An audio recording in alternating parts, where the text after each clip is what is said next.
Jim, I'd like to respond to those paintings at the back there that are your most recent completed paintings. And when we talked the other day, one of the things that I got from looking at them was a sense of beholding. Beholding is a certain kind of looking, and it puts the viewer in a particular space, and it obviously would be different for every viewer. But we talked, Jim, about how there's a bit of disruption in them, and the disruption happens in the viewing just when you think you've got it nailed, just when you think you've entered into the painting completely, and then you're suddenly disrupted, and it all has to start over again.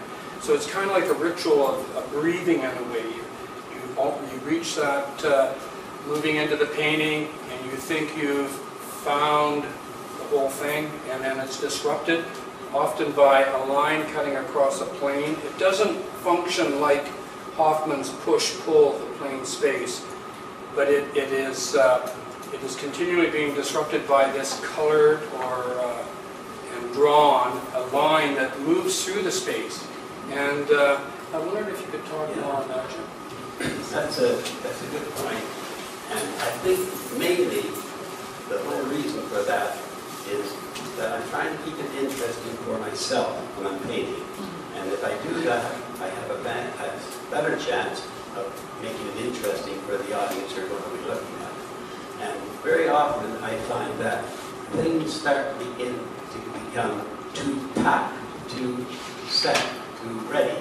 And I just pick up a brush with any color and just simply scribble over it, so that it's always just as you mentioned it very well. It's almost there. I think I've got it, but no, I want to change that.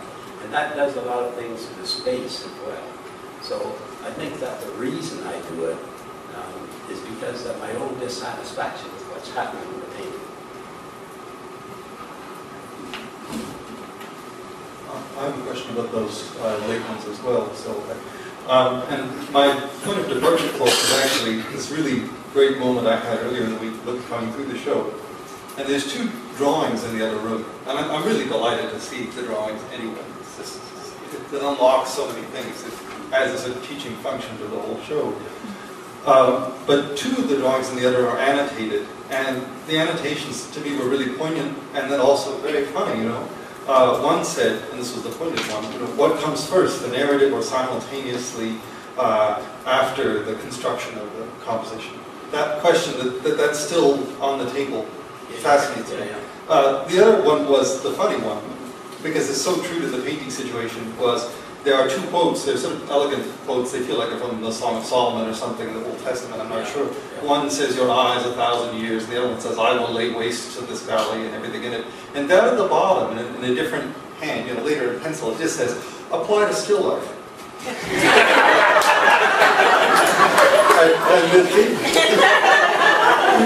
which really reminds me of you in a lot of ways. And I want to unpack that quickly in a way that hopefully won't be too burdensome. And that is, I was looking at these, you know, and there's in the essay Lisa wrote about you, she mentioned there's a quote from Philip Guston you'd always liked. And there's a drawing by Philip Guston with a head, you know, his head. And he's throwing up a shoe and a clock and a bunch of just bits of junk. And the piece is called Painter's Forms. And to me, there's a thing, you know, with Guston and through names you used to say to me a lot, like Cézanne and Cézanne and Cézanne and Cézanne. There's this you know, kind of connection between, say, history painting at its most ambitious, you know, we're going to handle the big subjects, I will lay waste, and so on. And on the other hand, this incredibly sort of self-humbling, still life subject matter. And I wondered if you could touch on that the continuum that connects those things in those pictures, because it seems to me these are the most Gustonesque of the paintings, and they make me think of those things. Well, Guston happens to be one of my gods, and one of the biggest things I learned from him was painting right up close. Apparently he does that. And I have a handheld palette, and I go right up close and stay there for about an hour or two, as long as I can, without jumping back to see what's happening. At that point, you're only painting on instinct, and because you can't really know what's going on over the whole thing, but you're painting on instinct and assuming things, which I find exciting way of doing.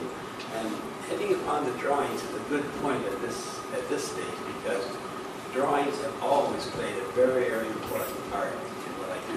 I started, that was the first thing I did when I was a kid, was draw. And I've done that ever since. And I think there's a real backbone of my painting. And I use the drawings as gathering material, working out ideas and compositions, and then just for the sheer love of doing a finished drawing. So that point you made about the drawing and the whole business of the still life, still life, you know, that's what it gets down to. You can have all the different ideas and theories going on in your head, but when it comes down to it, is what brush am I going to use? And this is one of the things I've learned mainly from students and by teaching, that you have 3 decisions to make: which brush, which color, and where you want to start. Those are the 3 things. You go under your belt, and let's go.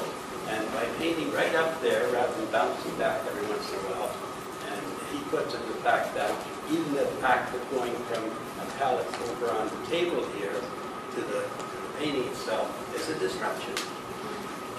But having it right here in your hand, this is working this way, has enabled me, I think, to work more intuitively at that stage.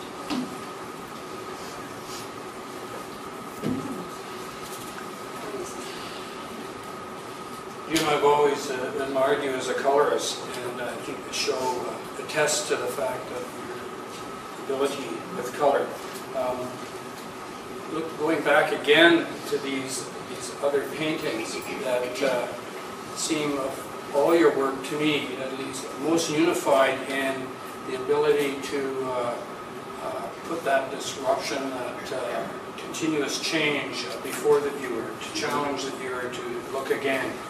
I was wondering if you could talk about color, because if you look at the work you did with Raymond and the color sensibility, and I wonder if you could maybe talk to us about the color in these final paintings here that you've just finished and the ones that you did with the Chapman group. The color for the Chapman group paintings under Raymond were geared more to our conviction about the curved space, and it followed quite literally from the infrared to the ultraviolet. And with these ones, all I can say, and it's also an answer to you, John, about color. It's gone very intuitively with me, and the fact is, I've done it for 60 years. So this is it's almost a cop-out for me to say this, because it doesn't offer any sort of, answer, really. But I'm afraid that's the way it is.